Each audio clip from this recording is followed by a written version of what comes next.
You're stuck in a video game for 1 week. You can't use any cheat code, and if you die in the game you die in real life, but everything you win or earn in the game, money, cars, houses, will be brought to your life. Which video game do you choose and what do you do? Stardew Valley. Free house, land, money and dog cat. Also potential spouse if you wanna go that way. As long as it's a week's worth of gameplay rather than a week in game. Otherwise you just come back with a cat and a handful of parsnips. Still have a house, land, and 500 gold coins if you don't spend it. More if you sell everything you collect. I'd play Monopoly online because then I wouldn't die, would get houses and hotels and lots of money hopefully. Kingdom Hearts 3 beginner mode for 13 reasons. 1. A badass weapon that I can summon out of nowhere. 2. Able to open and lock any door. 3.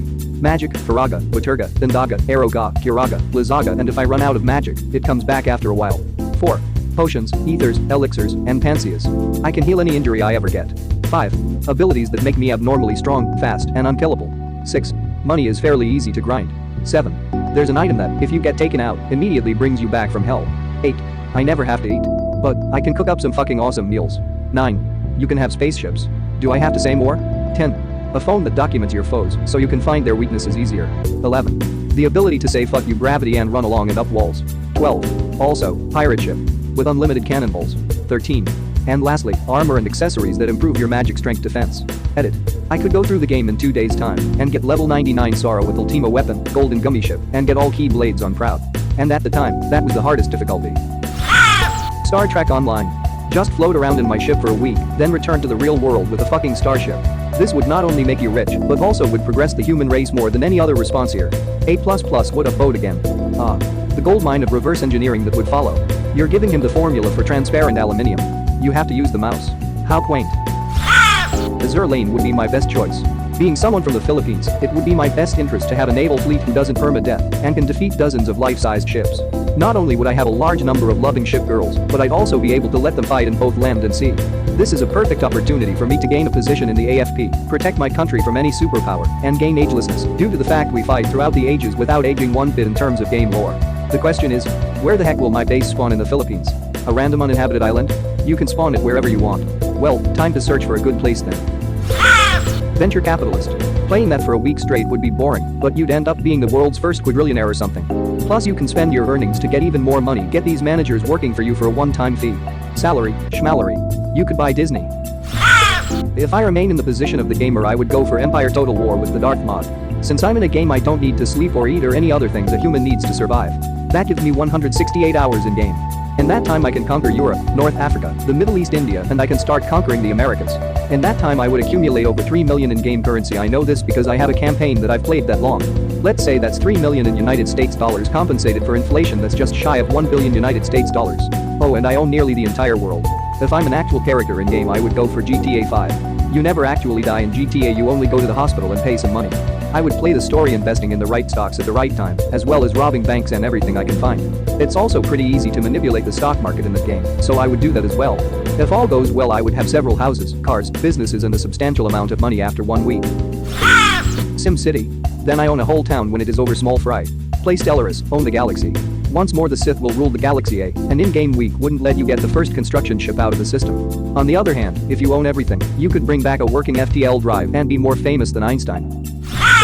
Diablo 2, level up a barbarian, get gold find items, farm Act 3 temple with mobs that drop 1.2 million plus gold every 2 to 3 minutes of playtime. It'll take a full day to get the char level and geared, but after that it's rapid profit. 1.2 million gold bullion, assuming 1 ounce each, at a trading value of $1,292.80 to 1 ounce currently means I'd be making about $1,551,360,000 per 2 to 3 minutes of playtime. Say I did this for 20 hours a day for the remaining 6 days. I think I could live off 4 hours a day of sleep for 6 days. I would make apps $3,723,264,000,000. Obviously I'd need to hoard my gold like insane and never let anyone realize just how much I had, otherwise it would crash the value. This would result in about 7,200,000 gold bars weighing in at 90,000 US tons, apps. Supposedly all of the gold in the world, mined to date, totals 166,500 US tons, apps, to give you an idea of how much gold we're talking about. In other words, I could pay off about 1/7 of the US national debt. Katamari Damacy. I would have everything. I love watching my wife play this. Great soundtrack. Yeah, but imagine untangling your headphones from that mess, you wouldn't die, but your father would be really disappointed in you. Beat me to it. I'd roll up the whole world. Bit of an odd answer, but else Heartbreak. It's a game in which you can't die unless you choose a very obvious self-sacrifice ending, and you can pretty easily spend a week just making games and playing with things without it getting too boring. What makes it a particularly good option though are the rewards, which are I think greater than anything that has been mentioned here. The core premise of the game revolves around a handheld device which allows you to, through coding, view and alter the nature of reality. You can take a moment to set your bank account to however many quadrillion dollars you please. Up to 3.4 times 1038, which should be plenty for anyone. Or you can just make it so that your credit card approves whatever transaction you're trying to make without question. It's effectively complete control over reality. There is nothing you cannot do so long as you're willing to take an afternoon to program it. Some Roblox Tycoon Simulator. 0% chance of death and lots of money without me having to really do all that much. In before it's one of the PvP ones. Oof. Okay. So your Big Mac and large fries will be $3. Okay, do you accept Robux at this establishment? What? No, sorry sir. Obligatory mobile. Jurassic World Evolution. Since it's a park management game, I'm never in any risk of dying. After the week is done, I get to keep millions of dollars and a dinosaur park, which, if we assume that they still function by normal video game means, I can manage perfectly fine, since I know exactly what I'm supposed to do. Or let all of the dinos loose to kill people and laugh in your brand new helicopter. There is literally 5 movies that prove this is a bad idea.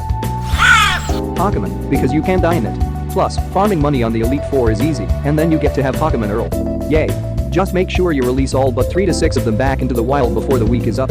Otherwise you're stuck taking care of 50 plus dangerous animals. Or you have to let them go into the wild on our world, where they'd probably fuck up the wildlife population and ecosystem. Keep whatever your main lineup is. The rest should be released in-game. Make sure your backpack is full of rare candies, master balls and that light speed bike that never needs repair. Keep Air Pokedex on hand. And of course, clean out the bank. When that real-world timer rolls around, you gotta hit the ground running. Question. In Destiny, the ability to revive is canon. What's stopping me from taking advantage of that and using my 6 superpowers for a week and playing Crucible or patrolling the solar system with no risk of really dying?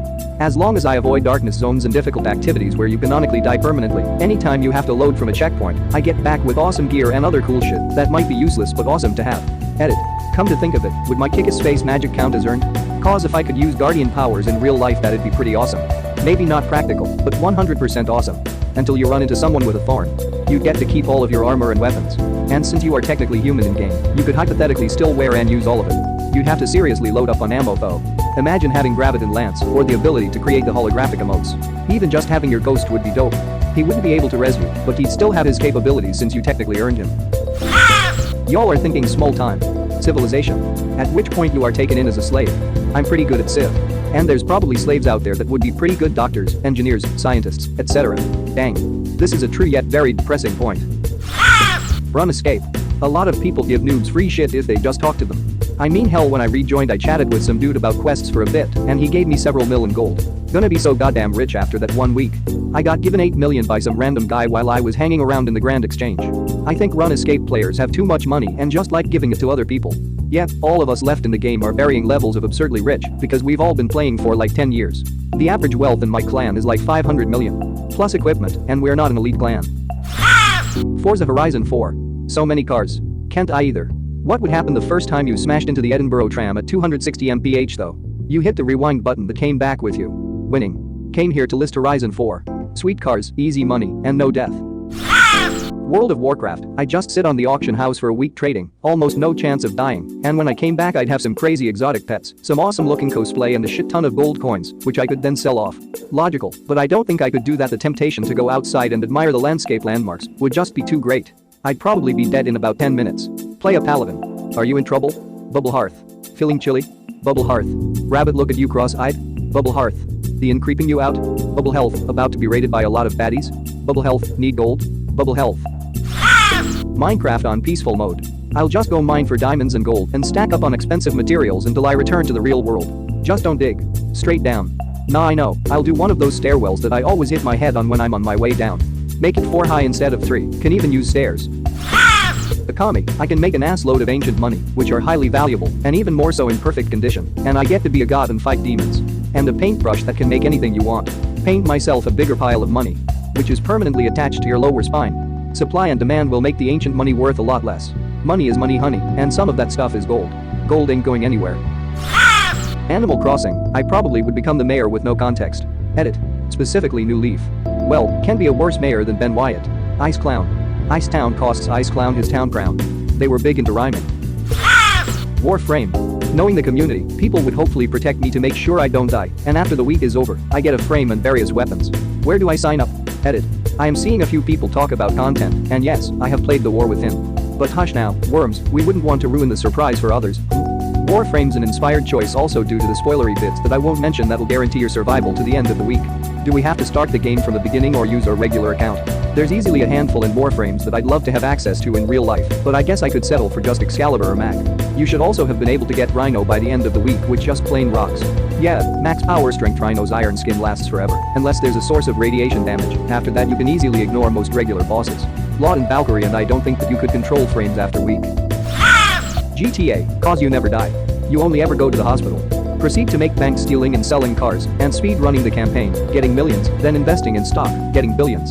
In San Andreas you can get in the best shape of your life by exercising for 1 minute for 3 days, and eating pizza and fried chicken and cheeseburgers gets you to full health. So, basically just real life without dying. And without real consequences. You steal from banks in real life?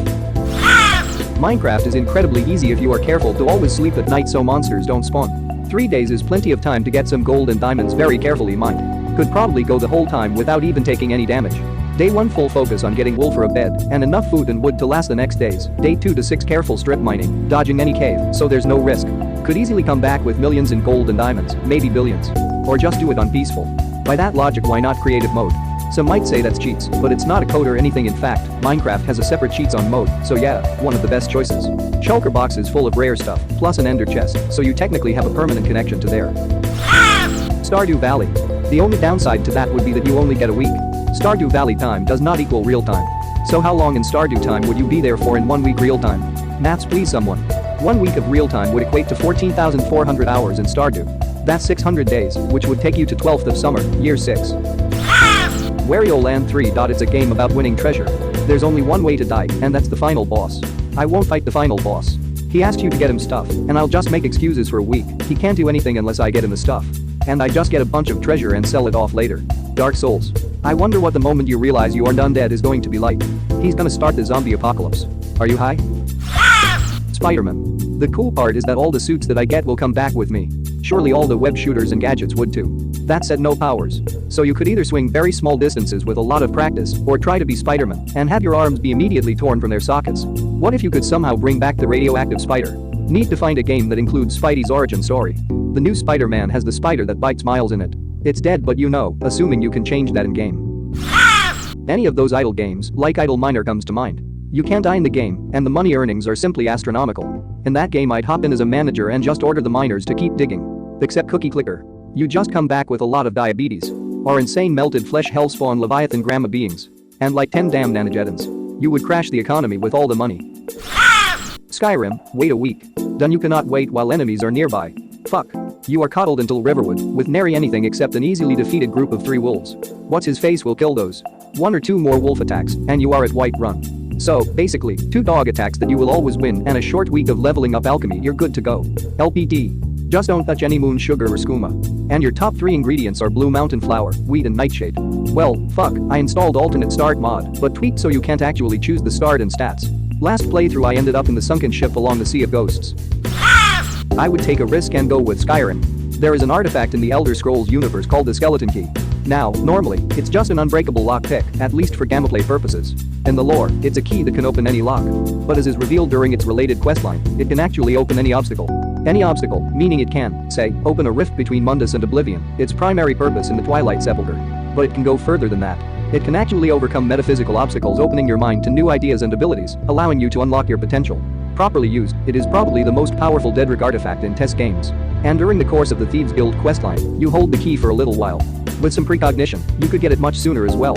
I could use my knowledge of where some of the best items are to make myself much more powerful straight away. Since I'm only there for a week, it doesn't even matter if someone is after me as long as I can evade for a week.